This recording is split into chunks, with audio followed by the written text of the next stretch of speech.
Camera Girl here, and today I'm going to make a delicious batch of cold brew using my favorite cold brew system, the Takeya cold brew carafe. It is plastic, but I'm a little clumsy, and this is part of my travel kit when we're in the US. Plastic I feel a little better with. It's lightweight, it's easy to clean. I don't put this in the dishwasher. One of the reasons is the netting that they use here, you do not want to put this in the dishwasher. It does keep a lot of the finer pieces of your coffee from getting into your carafe, but that's the trade-off, is you can't put it in the dishwasher, but that's okay. So let's make a batch of cold brew. So I'm going to stand this up ready for the coffee. Now, there's a lot of experimenting you want to do until you get the perfect cold brew for you, but you want coarse grounds. Now, we did this at home with a really simple grinder. You don't have to. You can find a lot of stores where they'll grind it for you for no charge. You know, they have a little machine. Just make sure you put it on the coarsest ground you can do. So I do use a canning funnel just so it's easier to get the coffee into its little container. So I've got my coffee in its little holder, and you just screw it in there. I'm just going to put some water in the carafe.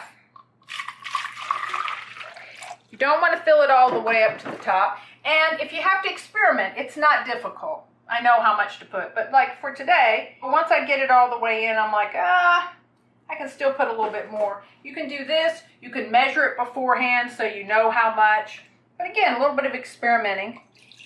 And I like a really strong cold brew. You can experiment with how much water to coffee. Some people are shocked by how much coffee you use to make cold brew. I like to have a good, rich concentrate. This doesn't have a whole lot of water. Today I felt like having almost full strength, which is great. It may not last as long, but it is delicious and caramelly. What's nice about this, a couple of features besides it being lightweight. You put this on, that seal is really good. You can, if you have too much, say fruits and vegetables, in your refrigerator, you can store this on its side.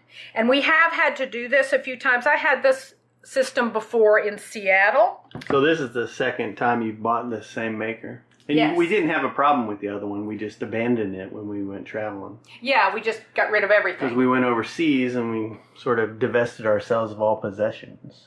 Exactly. This plus coffee, and water, are all you need to have. Like I say, this is just a convenience. I do spoil myself now. When you're first starting out with cold brew, it might be that you just want to have a jar and coffee. It's messy, but you can strain it. You can figure out ways to make that work. But if you find you like cold brew, oh my gosh, is this lovely. So all we're going to do now is set it in the refrigerator, but it's like sun tea in that sense. You just ignore it. Some people say you have to swoosh it around a few times while it's in the fridge.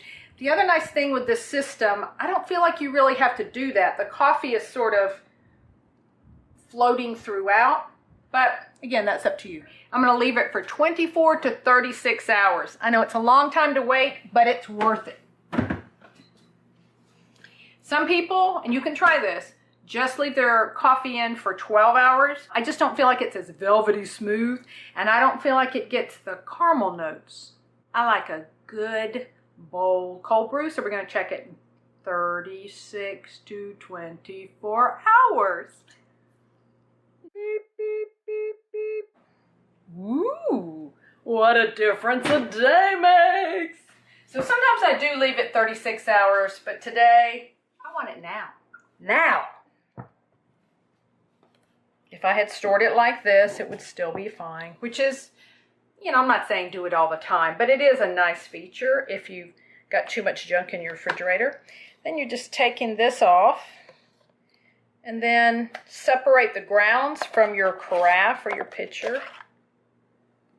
It's going to drip a little bit, so once I get the most of it off, or if I get in a hurry, I just have a little bowl to let that drip a little more, so you can get every little morsel. Sometimes, like this time, if I've put a lot of grounds and also a lot of water, then I like to rinse off the top, because sometimes if I've swished it around in the fridge at all, you'll get a couple of grounds on the top. And after you've taken all the time to make sure you don't have grounds, just get rid of these.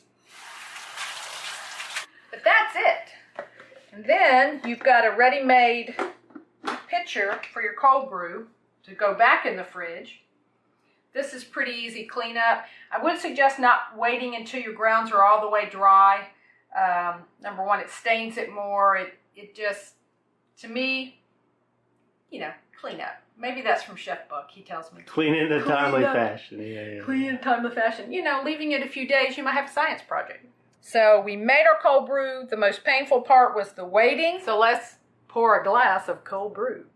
I'm telling you, even, I mean, it's cold, just drinking it like this. Oh my God, it's so good. You're gonna get addicted. And if you do, like I did, this Takeya system for making it, you don't have as much a mess at all. It's easy cleanup. And because when you first started making cold brew, you were just using a mason jar. oh yeah, and then once you started doing it straining it. regularly, you thought you would splurge on the fancy pants system, and this worked out for you. Yeah, and I've tried a couple of different systems, as I've mentioned, but not being able to throw this into the dishwasher, I think that's the worst thing I can say about this, and to me, that's worth it, especially since we travel. The plastic, actually, I prefer. Consider the Takeya system, and we'll have a link somewhere to myfoodchannel.com. We have a blog that can give you some hints to get started. Cheers. Hope you have a great weekend, and we'll see you in the future.